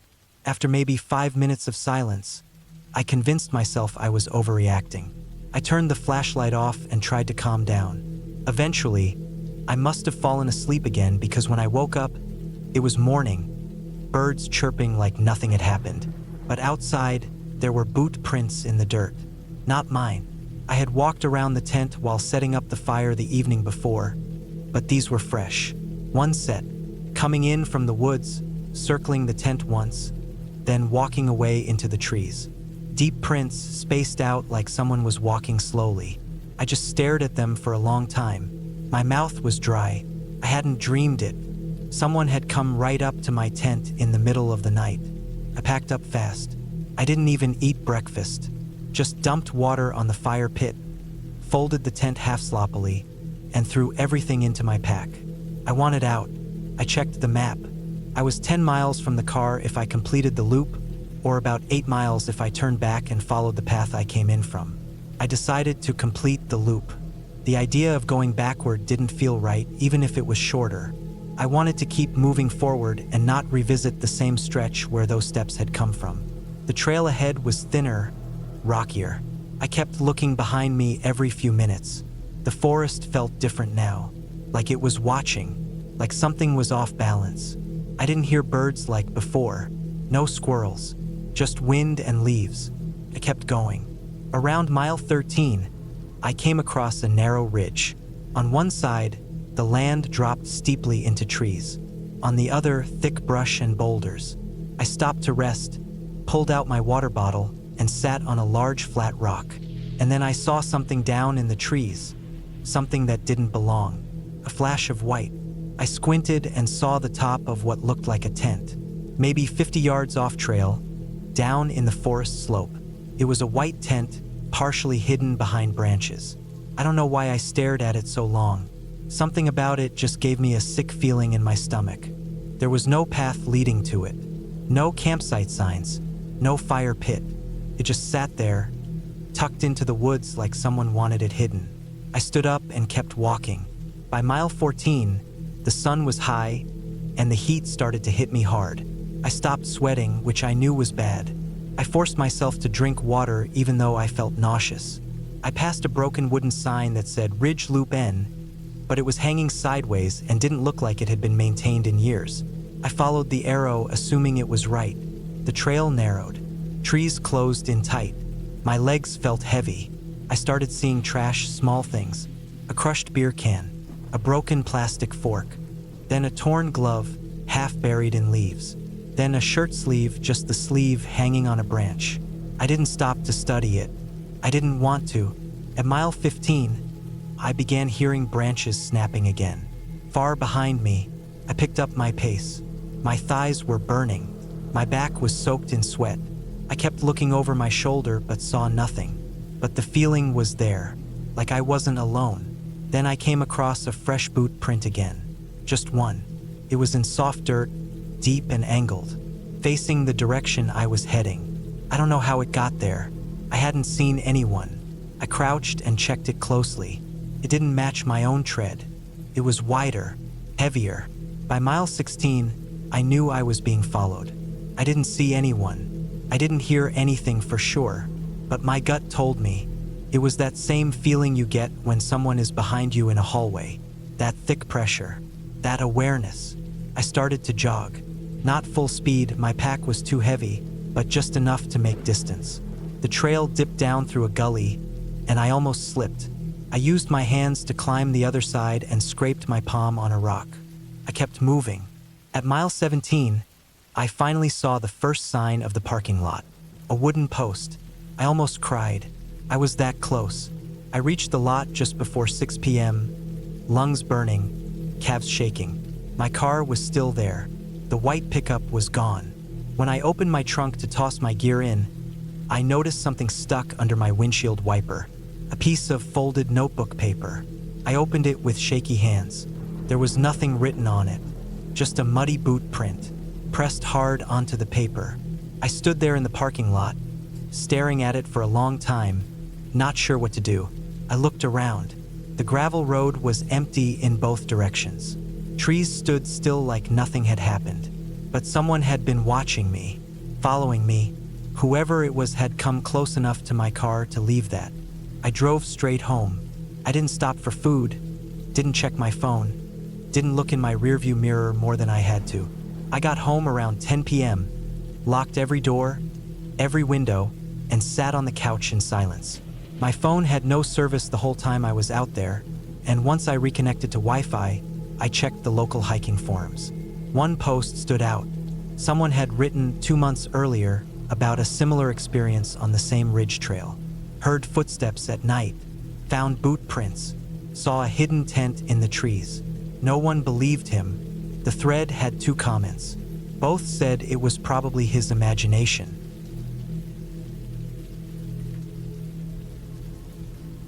I had been hiking for years, but this trip was different.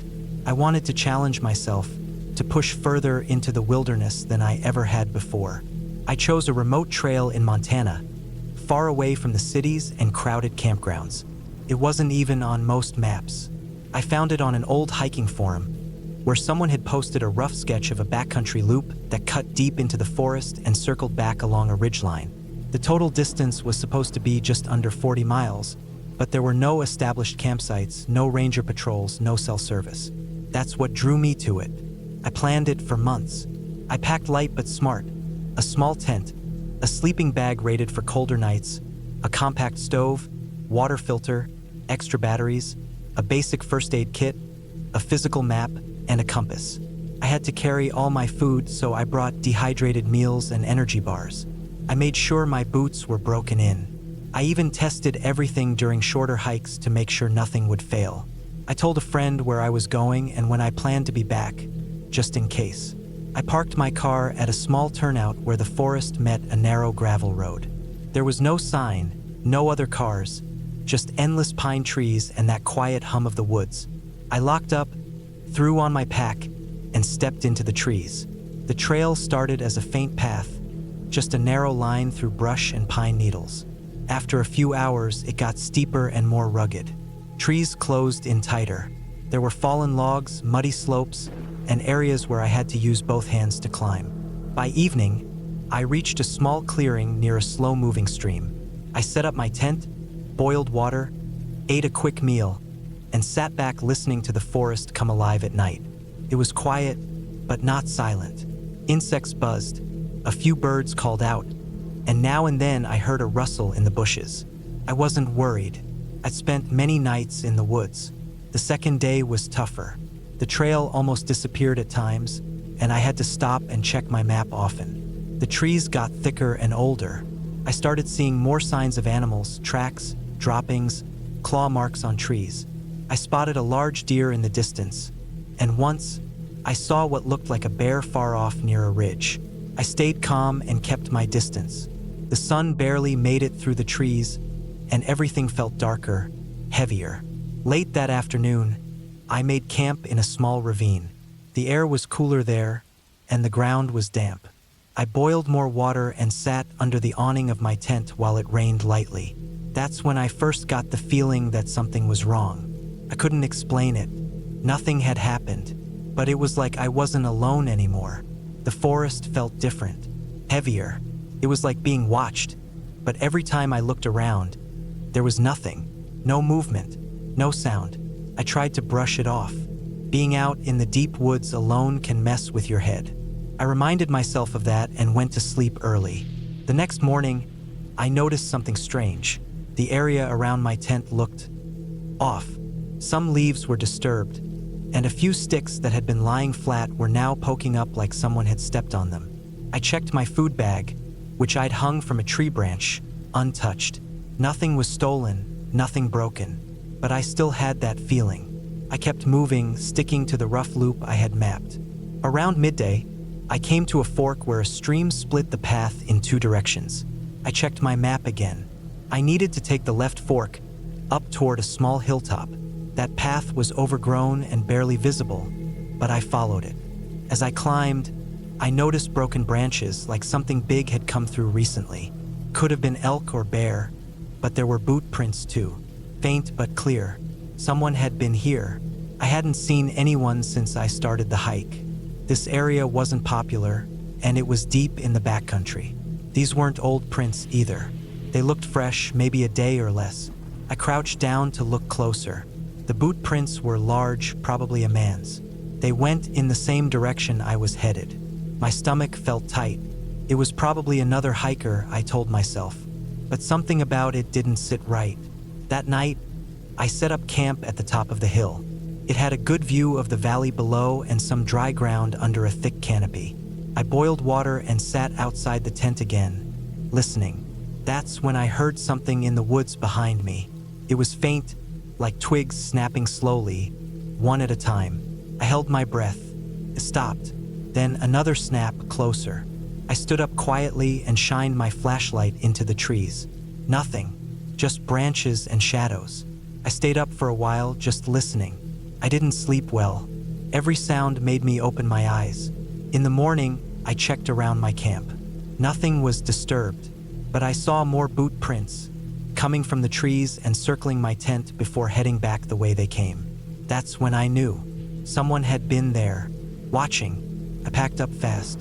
I thought about turning around, but I was closer to the loop's far end, and I figured it would be faster to finish the trail than go back. I kept moving, faster now, checking behind me every few minutes. I didn't see anyone, but the forest felt different now, like it was closing in. I reached a narrow canyon by late afternoon. There was a small trail that wound down into it, and the walls were steep and high. I didn't want to go down there, but the map showed it was the only path through. I took a deep breath and started descending. The air was cooler again and damp. It smelled like wet moss and old wood. At the bottom, the light barely reached through the rocks above. As I crossed a narrow part of the canyon floor, I saw something on the ground ahead. Tarp, faded green, half covered in dirt. I walked closer. It was part of a makeshift camp. Old fire pit, some cans, a broken folding chair. It hadn't been used recently, but it hadn't been abandoned for long either. There was a rusted knife stuck into a log nearby. I stood there for a while, not sure what to do. I didn't like it. I didn't like any of it. I moved on fast. Climbing out of that canyon took over an hour, and by the time I reached the top, I was soaked in sweat and shaking. I didn't stop. I hiked until it got dark and set up camp only when I couldn't see the trail anymore. That night, I didn't sleep at all. I kept hearing movement. I saw a shape once, standing far off between the trees, just beyond where my light could reach. I blinked, and it was gone, but the feeling stayed. My nerves were shot. I gripped my knife tight in the sleeping bag, heart pounding every time the wind moved the trees. In the morning, I found something hanging from a tree branch outside my tent, a small piece of cloth. It looked like it had been cut from a shirt. It wasn't mine. I hadn't seen it the night before. I don't know how it got there. That was it. I was done. I didn't care about finishing the loop anymore. I pulled out my map and looked for the fastest way out. There was an old logging road that cut east through the woods and connected to the gravel road I had come in on. It wasn't marked well, and I'd have to bushwhack for a while, but I didn't care. I just wanted out. I started hiking fast, cutting through brush, scratching up my arms and legs. I didn't stop to eat. I barely drank water. I just kept going, checking the compass, glancing behind me constantly. Every now and then I thought I heard someone behind me, a snap of a twig, a crunch of leaves. I never saw anyone, but I could feel it. It took all day, but I finally reached the logging road. It was overgrown, barely more than a clearing between trees, but it was wide enough to follow. I kept walking. Hours passed. The sun was low. My legs burned. My feet ached. Then ahead I saw it. The gravel road. My car. I broke into a run. I reached the car, unlocked it with shaking hands, threw my pack into the back seat, and slammed the door. I locked everything, started the engine, and didn't stop driving for miles. Not until I reached a small gas station where I called my friend to say I was out early. I never found out who it was out there. I don't know if they were camping too, or if they followed me on purpose. Maybe they lived out there. Maybe they didn't like strangers. All I know is I was watched, followed, maybe even hunted. Nothing happened directly. I was never attacked, but the signs were there all around me. The prints, the cloth, the noise, the feeling. It was real, all of it. I haven't gone hiking alone since.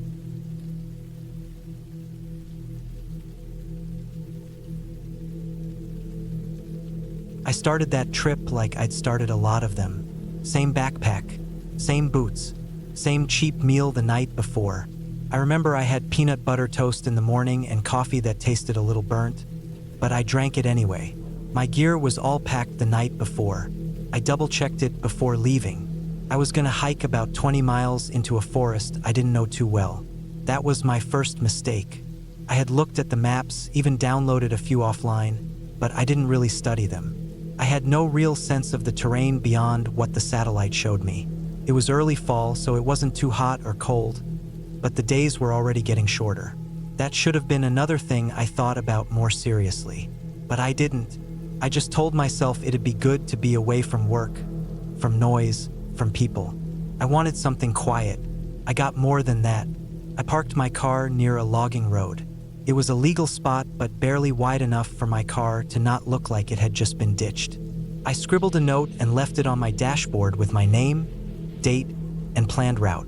No one was around when I started walking, just the sound of leaves and gravel under my boots. I had a compass, GPS, extra food, extra water, and a small tent. I wasn't reckless. At least that's what I told myself. The first few hours were peaceful. I walked a slow pace, took in the trees, the chill in the air, the way the sunlight barely made it through in some parts. It was one of those forests that felt deeper than it really was. You could be a mile in and already feel like you were lost. It was dense, the kind where sound didn't travel far, and the air felt heavier under the canopy. The trail markers were faded but still visible. I passed maybe 3 of them by the time I reached a fork I didn't expect. There was nothing on the map about it. No signs, no markers, just a split in the dirt path, both directions looking equally traveled. My GPS didn't help. The left path curved down and disappeared fast. The right one looked like it climbed a bit and kept going straight. I waited, looked around, listened. I remember thinking it was quiet. Too quiet. No birds, no rustling, just wind. I took the right path, figuring it was safer to stay on higher ground in case of rain. About 4 hours in, I stopped for a break. Ate a granola bar, drank some water.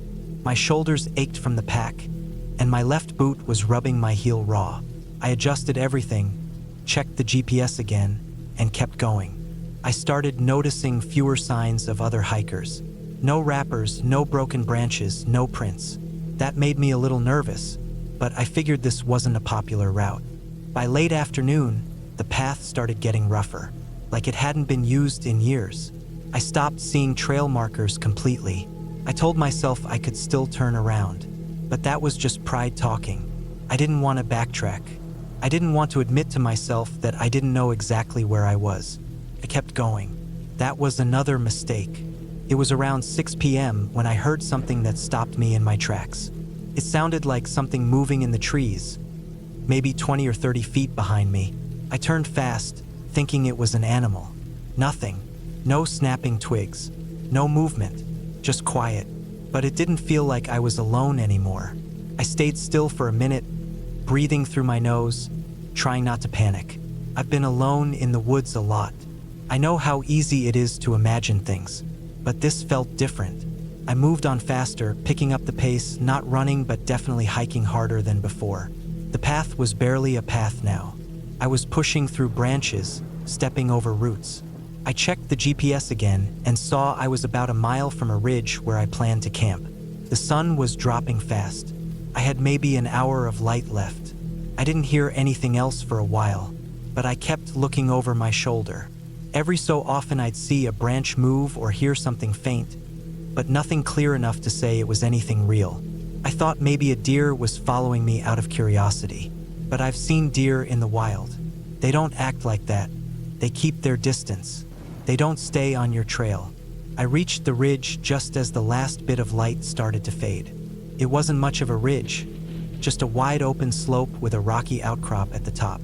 Good view, flat enough to pitch a tent, and dry.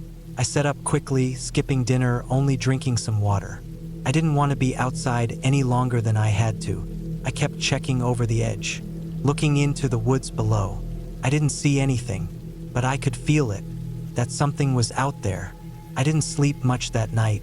I laid in my sleeping bag with the zipper half up, knife tucked inside the bag with me, listening. Every snap, every rustle, every gust of wind made me twitch. Around midnight, I heard something again, this time much closer. It was a slow crunch of leaves, one step at a time, then silence, then another step. It didn't sound like an animal. It sounded deliberate, measured. I laid perfectly still, holding my breath, listening. After maybe 5 minutes, it stopped.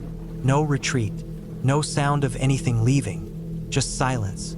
I didn't move for the rest of the night. When the sun rose, I packed up fast. I barely ate. I just wanted to get out of that area. I didn't go back the way I came. I knew I was off trail, so I followed the GPS toward what looked like a fire road on the map, about 10 miles east. It looked like a clear shot and I could follow a stream for part of it. I figured I could be back at my car by early afternoon. About 2 miles in, I saw the first sign that something was wrong. A fresh print, A boot, not mine. Bigger. Maybe a size 12 or 13. The tread was deep like a work boot. It was pointed in the direction I came from, like whoever it was had followed me from the ridge. It wasn't my imagination. Someone had been out there with me. I kept going faster now. I didn't stop to rest. My legs burned, my shoulders throbbed, but I didn't stop. Every so often I'd check behind me. Nothing. But the woods didn't feel right. Everything felt off, like the trees were too still, too quiet. I started seeing more prints, some going in my direction, some off to the side. Then broken branches, bent saplings. Someone was crashing through the woods, maybe trying to circle around. By noon, I reached the stream. I thought about following it the rest of the way, but something about the woods on the other side of the bank made me stop. It was thicker, darker, the kind of place where light doesn't reach the ground. I stood there for a while, staring, then I turned and followed the stream from my side. Took longer, but I could see more. About a mile from the fire road, I saw it. Something hanging from a tree branch. It was a strip of red cloth, torn, dirty, fluttering in the breeze. I thought maybe it was from a jacket or a bag, but then I saw the tree bark had been scratched, deep gouges running down the trunk. Not from claws, from something sharp. A knife maybe. The scratches weren't random. They were low and in a line, like someone had been keeping track of something, or marking a spot. I didn't stay to look. I moved fast, trying to stay low and quiet now. The stream started curving, leading me toward a clearing. I was maybe 15 minutes from the fire road when I heard movement again, this time closer. I didn't turn. I just started running. The forest floor was uneven. My pack bounced with every step. Branches scratched my face. I heard steps behind me, real fast human steps, not heavy like a deer, not soft like a fox, something moving fast, through trees, through brush, toward me. I sprinted harder than I ever had before. My chest burned, and my legs screamed. I didn't stop. I burst out into the fire road with a yell I didn't even mean to make. Just noise from panic. I turned and saw nothing. Just trees, still and quiet. But I knew someone was in there. I followed the road for 2 more miles, checking behind me every few minutes. No sound, no sign. But I knew. I could feel it. I was being watched. When I reached my car, it looked untouched, but I still checked it front to back. I started the engine, backed out fast, and didn't stop until I hit the main road. My hands were shaking on the steering wheel. I didn't look back. Later, at home, I looked at my GPS logs. I zoomed in on my route. Everything looked normal until I saw the loop, just a small one, about a mile from the ridge. I didn't make that loop. I hadn't doubled back. But the GPS showed I'd been walking in circles for nearly half an hour, like someone had been leading me in the wrong direction. Or worse, like someone had tampered with the GPS somehow. I don't know. I still can't explain it. That night I couldn't sleep. Every sound made me jump. Every shadow outside looked like someone waiting. I thought about that red cloth, the marks on the tree, the footsteps behind me. I don't hike alone anymore. I still love the woods, but I go with a group now. I stick to trails I know. I tell people where I'm going and when I'll be back. I carry more gear, more protection. I never camp outside cell signal.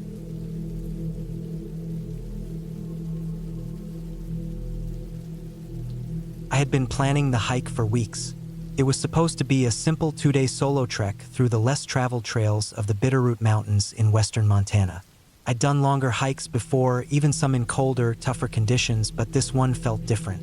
Maybe it was the way the route looked on the map. More open ridges, fewer people, and longer distances between forest roads.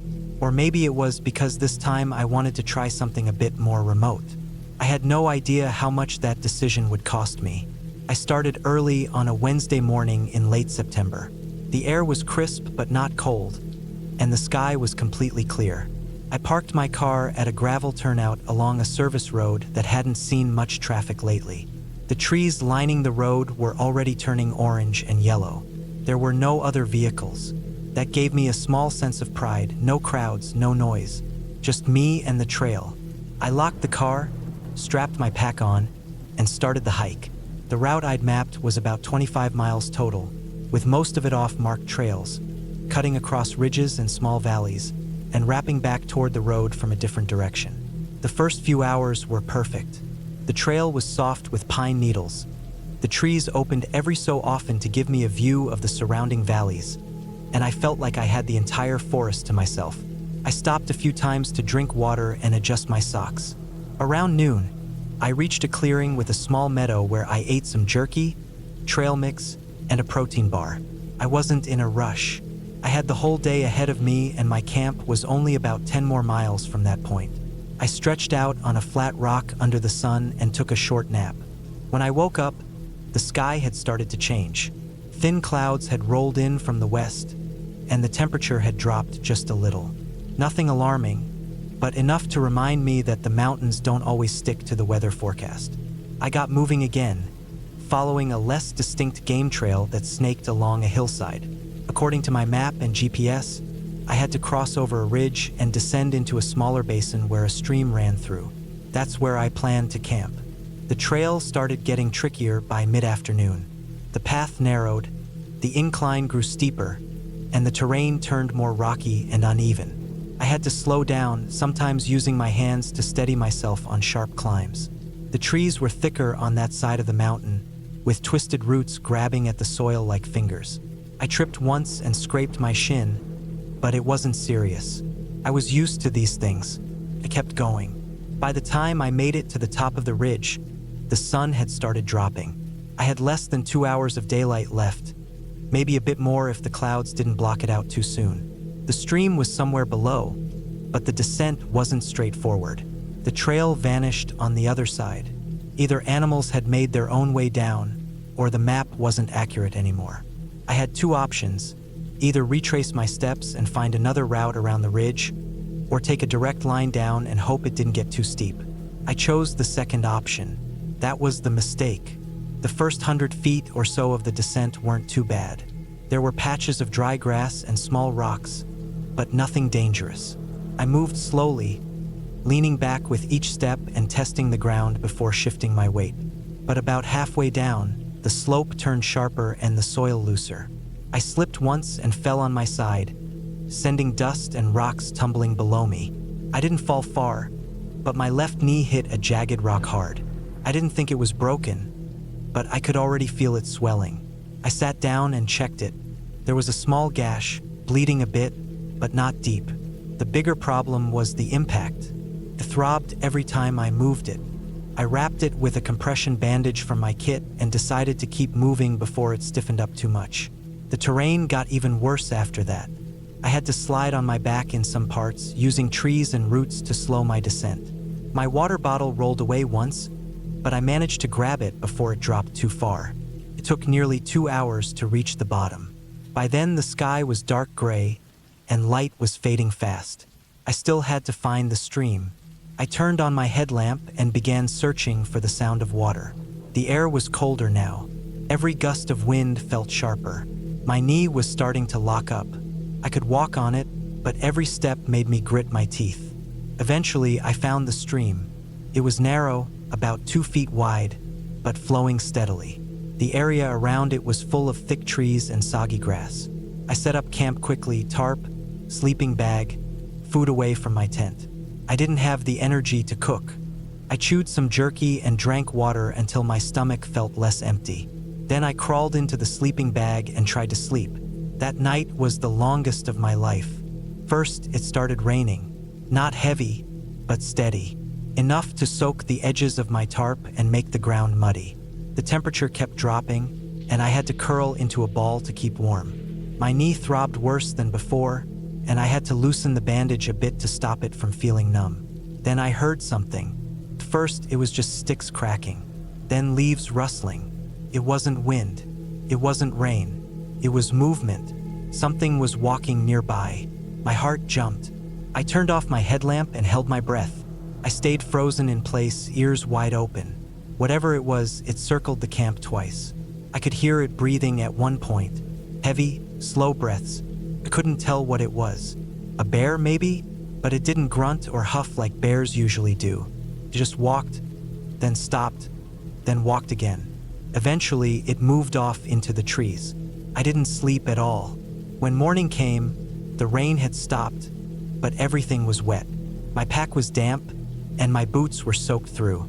I forced myself up, stretched slowly, and tested my knee. It was stiff and sore, but I could walk. I ate a protein bar and planned my exit. Instead of following the original loop, I decided to take a shortcut toward the road. According to my map, there was a logging road just 6 miles east. It didn't look too steep, and I thought if I moved slowly, I could reach it by late afternoon. I packed up and started moving. The shortcut started easy. The forest opened up a little, and the terrain was gentle at first. But the farther I went, the more confusing the landscape became. There were downed trees everywhere. Old ones, giant trunks covered in moss, branches tangled across each other like bones. It looked like no one had walked through there in years. Every 50 feet or so, I had to climb over or crawl under something. My knee screamed each time I lifted it. Eventually, I stopped checking the map and just aimed east using the compass. After about 2 hours, I realized I hadn't gained any ground. I was going in circles. Some of the same fallen trees kept showing up, just from different angles. My heart sank. I stopped, sat on a log, and drank water. I checked my GPS again. It was acting strange, no signal. The forest canopy was too thick. My hands were shaking, not from cold, but from the feeling that something wasn't right. I kept moving east, or at least I thought I was. By early afternoon, I was exhausted. I dropped my pack and climbed a slope, hoping to get above the trees to check my bearings. What I saw at the top stopped me cold. The slope dropped on the other side into a sheer cliff. Below it was a narrow canyon I didn't even know was there. It wasn't on my map. The sides were too steep to descend, and the bottom was nothing but jagged rocks and thick brush. I'd gone the wrong way. Worse, I couldn't go back the same way. My knee was almost locked, and the energy it would take to return would finish me. I stayed on that ridge for a while, trying to calm down. I knew panic would only make things worse. I looked at my map again. I spotted a ridgeline to the north that might lead to an open area. It was risky, but better than being stuck between cliffs. I moved slowly, conserving energy. The forest in that direction was more open, but that also meant less cover from the wind. Clouds rolled in again. Around 3 p.m., it started drizzling. My clothes were still damp, and now I was walking in cold rain. My hands were numb. My breathing was shallow. I had to stop often, kneeling to rest, gripping my thigh to ease the pain in my knee. Then I heard something again. Far behind me, branches breaking, fast footsteps. I turned. Nothing, just trees. I walked faster. It got louder, then silent again. I don't know what was following me. Maybe nothing. Maybe my brain was breaking down from stress, hunger, and cold. But I kept moving. I reached the edge of the forest around sunset. There was a clearing ahead. At the far end of it, I saw it, a dirt road. I dropped to my knees and laughed. I could see tire tracks, muddy, fresh ones. I followed them for nearly an hour before I heard the sound of an engine in the distance. I waved, yelled, and staggered toward the sound. A forest ranger truck came into view. The driver stopped, opened the door, and stared at me like he'd seen a ghost. I didn't say anything. I just nodded and collapsed. The ending, what happened after. They took me to a ranger station first.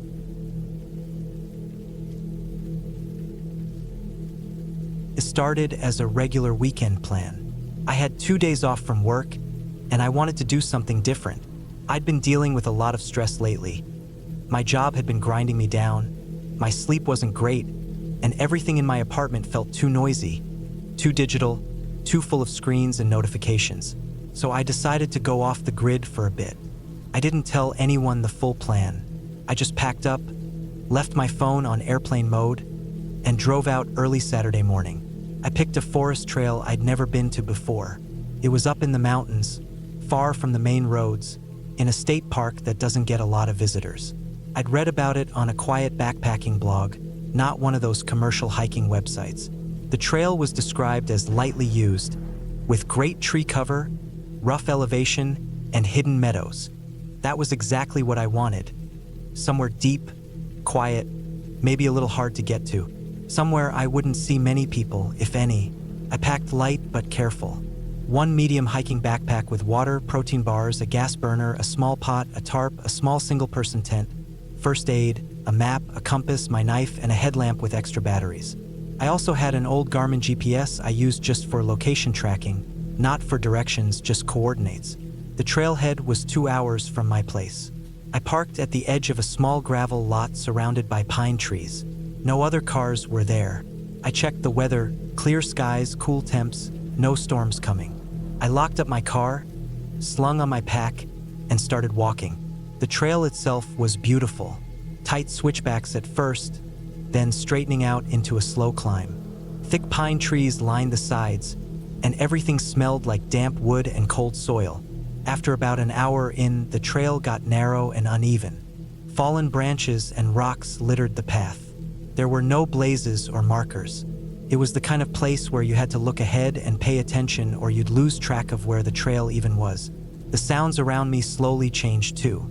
At the start, there were birds chirping, occasional wind through the trees, maybe a rustle from a small animal. But the deeper I went, the quieter it got. That kind of silence that almost feels unnatural. Not total silence, but the absence of anything moving around you. After hiking for about 4 hours, I stopped at a small clearing to eat. I drank some water, ate a protein bar, and studied my map. There was a sharp turn in the trail coming up ahead, leading deeper into the range. It passed near an old logging route, long abandoned, and eventually looped back toward a ridgeline where I could camp for the night. I kept going. The trail began to slope downward sharply, and the soil got loose. I slipped once and caught myself on a tree root. My hand got a little scraped, but nothing serious. I took it slower from there. Another hour or so went by, and I noticed that the air had changed. Cooler, thinner. The trees were packed tighter, and there were more shadows even though the sun hadn't dipped that far yet. That's when I saw it. Something off the trail, maybe 40 or 50 feet into the woods. It was a trail of boot prints. Not fresh, but not old either. Deep enough to be recent, maybe a day or two. At first, I thought it was just another hiker, but they weren't going in the same direction as the trail. These tracks veered off to the left, straight into the woods where the terrain looked thick and rough. No path, no markers, no reason to go that way. But I was curious. I shouldn't have been, but I followed them. Not far, maybe 60 yards in, the trees opened up slightly, and I saw what looked like a small hidden camp. Not an official one. Not a campsite with signs or cleared areas, but a real, quiet, hidden camp. The kind that didn't want to be found.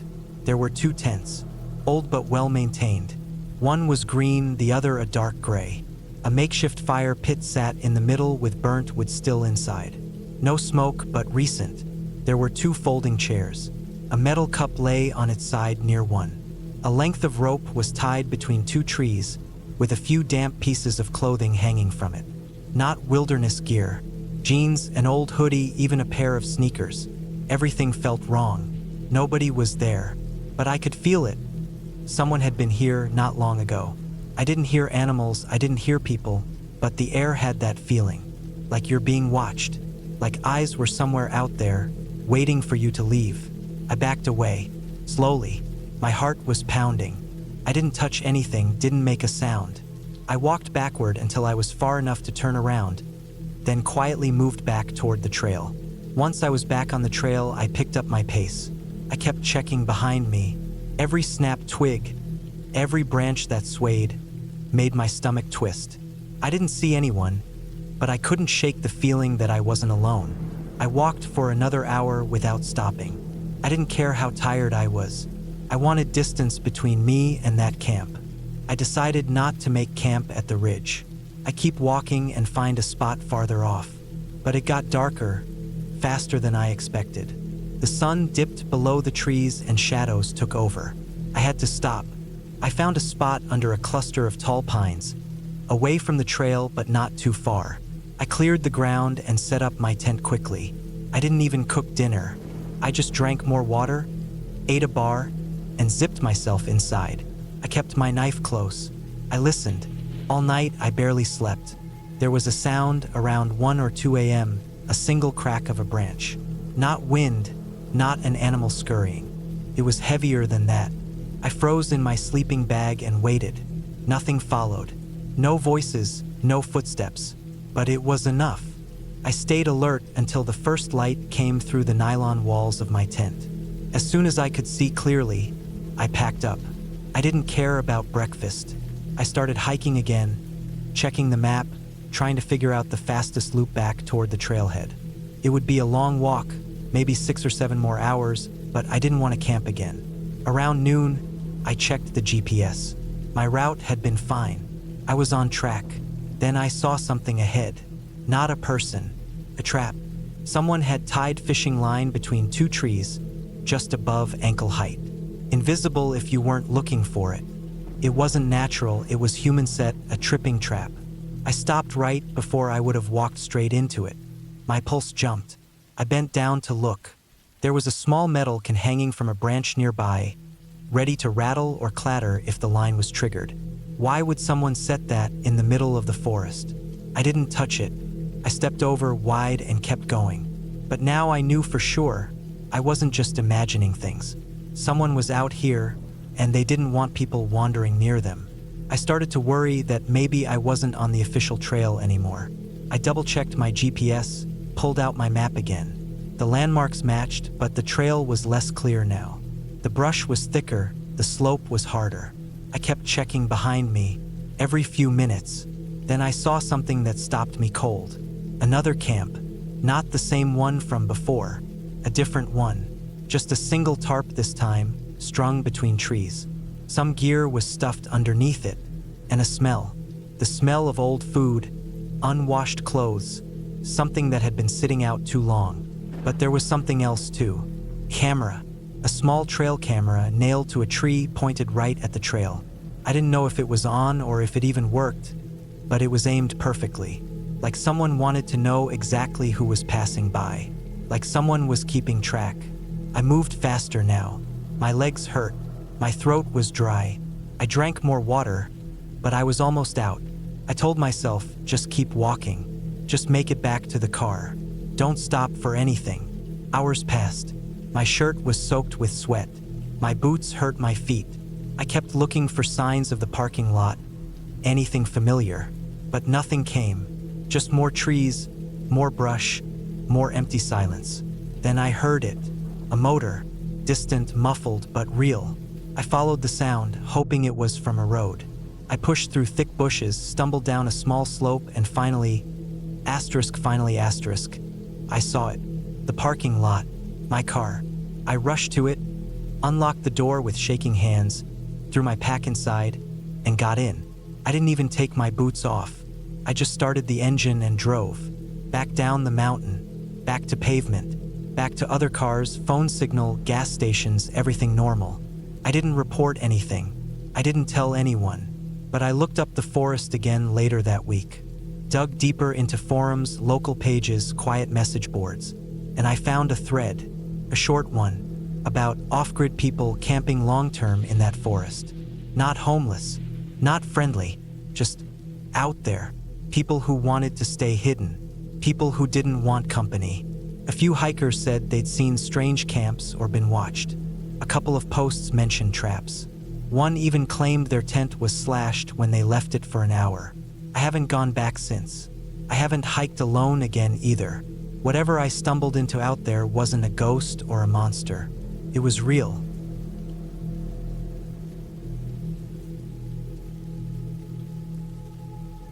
I'm not the kind of person who usually does reckless things. I plan things out. I make lists. I check weather forecasts and trail maps before heading anywhere. But that morning, I don't know what got into me. Maybe it was stress. Maybe I just needed to feel something other than the dull routine I'd been dragging through. I woke up and decided, without much thought, that I was going to hike up through a place called Bridger Hollow. I'd heard about it from a few blogs. It wasn't exactly popular, but it wasn't totally off the grid either. The trails weren't marked that well, but people did it. I figured I'd be fine. I packed water, snacks, a map printed off the internet, and my old boots. No one knew I was going. I didn't even tell my sister, who usually insists I send her my location when I hike. The drive out to the trailhead took a while. The parking area was small, a few faded lines on dirt near a creek. My car was the only one there. That should have been my first red flag, but I brushed it off. It was a weekday. Most people were at work. I told myself this would be peaceful, quiet, just me and nature. The trail started out smooth and easy. A wide dirt path with soft pine needles, gentle elevation, scattered wildflowers along the side. I had a good rhythm going, just walking, breathing, listening to birds. The sun filtered through the trees, and everything felt calm. I wasn't thinking about deadlines or rent or emails. Just walking, just moving forward. About 2 hours in, I took a break on a flat rock. I drank water and ate a granola bar. The trail split off in two directions not far ahead, though my map didn't show a fork. The left path looked like it hadn't been used in a while. Narrow, overgrown. The right one curved uphill, wide and clear. I figured the wide one was the right way, but something made me curious about the other. I thought maybe it led to a viewpoint or something cool. I knew I had a few hours of daylight left. I didn't think it would hurt to explore for a bit. The left trail narrowed fast. Shrubs scratched my pants. I had to duck under low-hanging branches. It was clear no one had come through recently. There were fallen logs, spiderwebs across the path, little signs that nature was reclaiming it. Still, I kept going. It felt like something was pulling me forward, like there was a reason I was supposed to see whatever was ahead. I know that sounds strange, but at the time I just kept walking. After maybe 30 minutes, I came across something weird. It was a clearing, small and quiet. In the middle was what looked like the remains of an old hunting shack or ranger outpost. The wood was gray and splintered, the roof sagging, half of it collapsed on one side. There was a rusted oil drum near the front and an old metal chair tipped over in the grass. It was like a place that had been abandoned for years, maybe decades. I stood there for a while, just looking. There was a strange stillness to it, like the air had thickened. No bird sounds, no wind in the trees, just silence. I took a few steps closer, curious but cautious. I didn't go inside, just peeked through the gaps between the boards. There wasn't much left inside. A broken table, some shelves, a few scattered papers too decayed to read. I took a few pictures with my phone and turned back toward the path. Except, when I turned back, I couldn't find the trail. I know that sounds dumb, but everything looked the same in every direction. Trees, shrubs, fallen branches. I spun around a few times, thinking I just missed it. I walked a few steps this way, then a few steps that way, but nothing looked familiar. The narrow trail I'd followed had completely blended into the woods. I didn't panic right away. I pulled out my phone, thinking I could just retrace using GPS. But there was no signal, not even a single bar. I opened the compass app. It spun in slow circles like it didn't know where it was. I turned on my flashlight just to make sure it still worked, and it did. At least that was something. I marked the shack on my phone with a photo and tried to walk in the general direction I thought I'd come from. At first, I walked with purpose, stepping over logs, pushing branches out of my way, moving fast. But after maybe 20 minutes, I realized I was just wandering. The trees didn't thin out. I wasn't getting anywhere. I looked back and couldn't see the shack anymore. Just more trees. That's when the anxiety started to really hit. I told myself to stay calm. I stopped, drank water, and tried to think logically. I figured if I kept walking downhill, I'd eventually hit a stream or road or something. Water leads to people, right?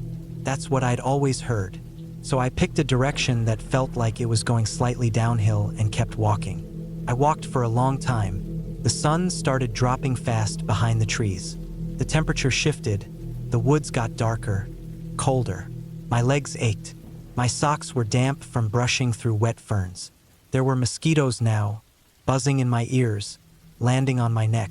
I kept swatting at them and walking. I still thought I'd come out the other side eventually.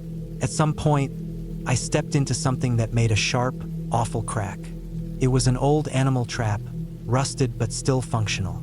It snapped closed on my ankle and knocked me flat on my face. The pain was immediate and blinding. I screamed, but no one heard. I lay there, gripping the dirt, trying to breathe. I don't even know how long I stayed like that, just frozen. The trap wasn't big enough to break the bone, but it tore through my skin. Blood soaked through my sock and into my boot. I sat up slowly, shaking, and tried to pry it open with a rock. Took everything I had. The rusted metal groaned, and I finally forced it open wide enough to free my leg. My hands were shaking so bad I could barely wipe the blood away. I wrapped my ankle with my shirt and tied it tight. I could still walk, barely, limping hard. I was dizzy from the pain, but I knew staying there wasn't an option, so I kept moving. The woods changed as night came. They weren't the same friendly trees from earlier. They felt tight now, too close. Every snap of a twig made me jump. I started seeing things, shadows moving, but when I turned, there was nothing. I knew it was probably just my brain reacting to stress, but that didn't make it less terrifying. At one point, I stumbled into a thicket and disturbed a nest of wasps. They swarmed me. I got stung on the face, the neck, the arms. I dropped everything and ran until I couldn't breathe, swinging my arms and crying. At some point, I tripped and fell again, this time down a shallow ravine. I slid hard, hitting my side on a rock. My backpack tore open, spilling everything. I sat there at the bottom, covered in mud and leaves, unable to stop shaking. My water bottle was cracked. My snacks were scattered. The map was gone. I didn't sleep. I just sat there all night, shaking, slapping at bugs, listening to every noise. It was a kind of fear I've never felt before.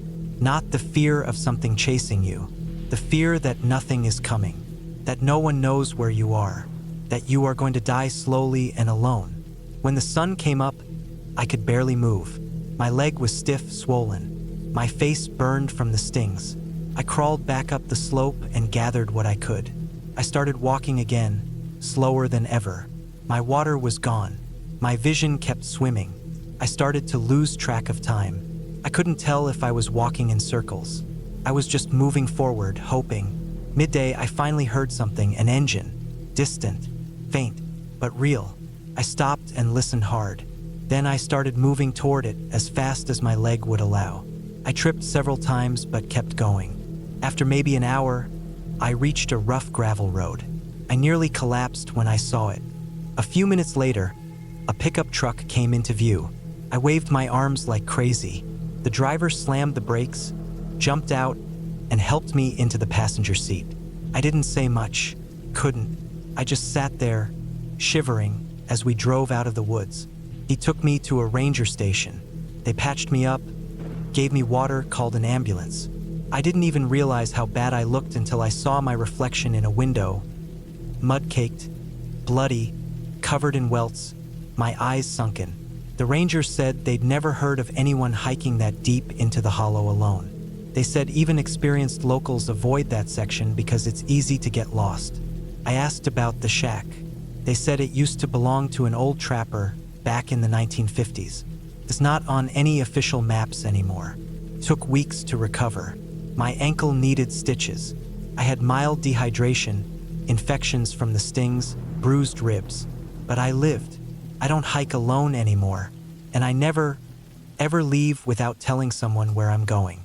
That day changed how I think about the woods. Nature isn't evil, but it doesn't care if you're lost. It doesn't care if you make it out. Sometimes we make a single small choice, like taking a different trail, and it changes everything. I got lucky. I know that, and I'll never take that luck for granted again.